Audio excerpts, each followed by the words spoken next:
Alright, in this video I wanted to talk about dysfunctional in-laws. Okay, dysfunctional family. So your husband or wife has a dysfunctional family. Some call it narcissistic family. It just depends on the behaviors and what goes on. And so might you. Okay, both of you.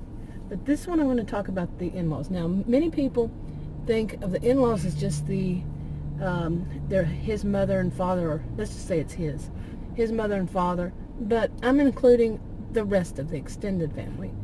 And some people want to say that it's always the mother-in-law. It's not always the mother-in-law. That's an old stereotype that, no. All right, but let's talk about this let's say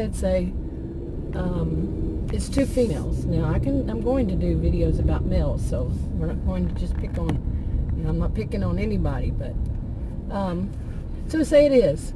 It could be the mother-in-law and the daughter-in-law, or it could be two sisters-in-law. All right, so say it's two females, and the wife's husband's sister, let's say it this way, around the same age, and everything that they do, everything that she does is to kind of get at the wife, okay, her brother's wife.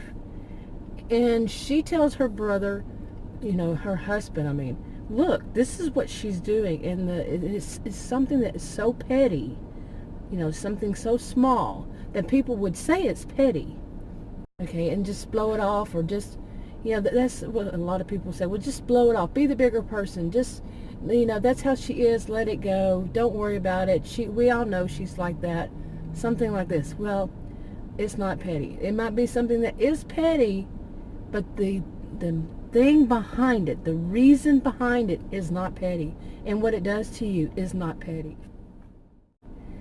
Okay, now an example of something petty.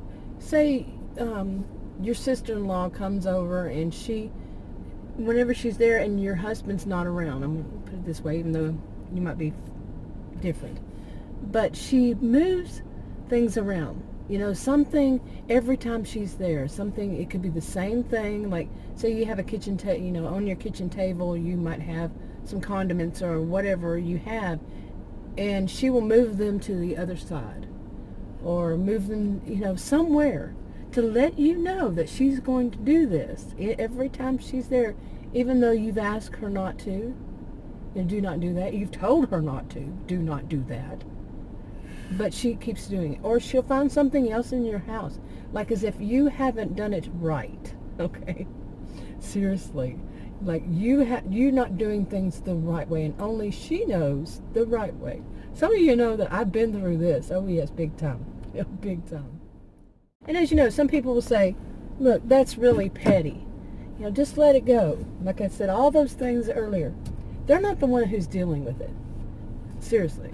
And a person who would say that, they might be the ones who would do that and think it's funny. They like that, just even the little bit of irritation that they're causing somebody. And some of them would call this crazy making even. They will do things just to make you look like you're the one with the problem because you can't handle what they're doing. When they're poking at you and poking at you and poking at you, and they don't stop poking at you, yeah, you're not crazy. They're doing it on purpose. All right. Now, some people wonder, why do they do that? Why would your husband's sister do something like that? Well, there's a lot of reasons. It might not have anything to do with who you are, or it's just part of their personality. Some would say, their personality behaviors are those of some cluster B, whether it's histrionic or maybe a blend even, borderline, antisocial, or narcissistic. They have some kind of behaviors. I'm not diagnosing. I'm not saying it's a diagnosis, but yeah, that or like that, and it has nothing to do with anybody. It's just that they see somebody, like especially somebody where there's a situation like that, that they're testing somebody's loyalty, and they know that it might not work for them, but they don't care. They don't care if it works right for them or not. They're still doing it because they get the thrill. Some people just enjoy irritating people or making people very angry. Okay, or like I said, testing of loyalty.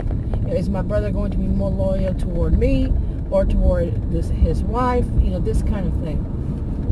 Now, the husband might actually feel flattered by it. Yeah. Think about that for a moment. He might feel flattered that his sister is to him, it might look like jealous, and he's flattered by her being jealous. Yeah, that can actually happen. Of course, a lot of people think of jealousy as only about, like in that any kind of relationship, is only about, romantic. No, it doesn't have to be at all. Many of us know that. It can be something like that. A sibling can be jealous of someone's new spouse, someone's spouse. All right. So some people wonder, well, what can you do about it? Well, nobody can give you the one true answer that's going to work and not cause all kinds of problems. Nobody can. Every situation is different. The people in the situations are different. Nobody has that one answer.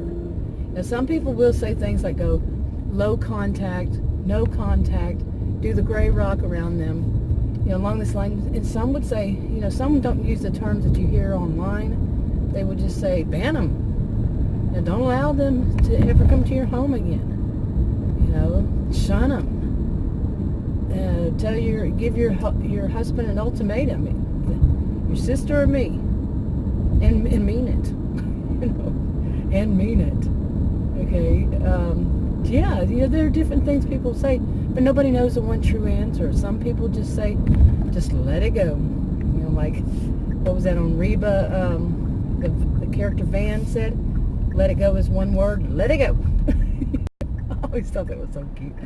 Anyway, but yeah, different people will tell you different things. I think the best thing is to see a counselor if you're really questioning it and you don't know what to do. A marriage and family counselor that along this line. Yeah. Anyway, I'm going to go ahead and wrap this one up.